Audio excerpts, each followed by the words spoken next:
Today, we're going to compare the Vanguard VCN ETF, which is the FTSE Canada All Cap Index ETF, against the iShares XIC ETF, which is the iShares Core S&P / TSX Cap Composite Index ETF. The first item we're going to compare is the management expense ratio. The management expense ratio represents the combined total of the management fee, operating expenses, and taxes charged to a fund during a given year expressed as a percentage of a fund's average net assets for that year. So for the VCN ETF, the management expense ratio is 0.05%. For the XIC ETF, the management expense ratio is 0.06%. The second item we're going to compare is the number of holdings. The number of holdings represents the number of securities, which could be stocks or bonds, that are held in the fund. So for the VCN ETF, there are 212 holdings. For the XIC ETF, there are 250 holdings.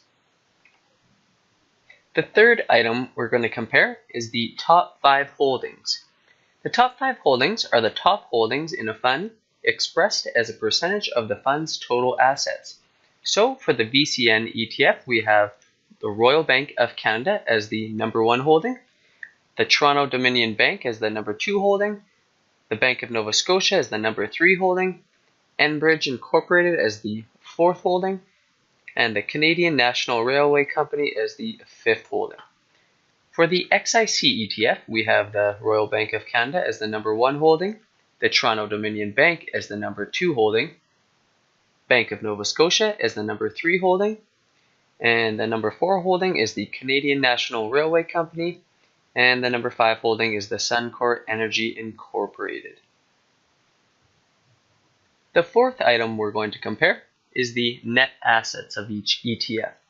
The net asset of a fund is the sum of all of its assets, including the value of its holdings in cash, shares, bonds, and other securities, less any liabilities. So the VCN ETF has a net assets of 1.2 billion, and the XIC ETF has net assets of 4.4 billion. The fifth item we're going to compare is the distribution frequency. The distribution frequency represents how often a distribution is paid by a fund. So for the VCN ETF, distributions are paid quarterly. And the same for the XIC ETF. Distributions are also paid quarterly with this ETF. The final item we're going to compare is the distribution yield. The distribution yield is the annual yield an investor would receive if the most recent fund distribution stayed the same going forward. Please keep in mind that the yield represents a single distribution from the fund and does not represent the total return of the fund. So for the VCN ETF, the distribution yield is 2.59%.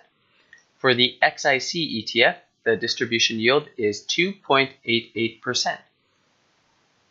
And that is it for the comparison of the VCN ETF against the XIC ETF. We hope you have found this comparison helpful. If you have, please like this video and subscribe to our channel.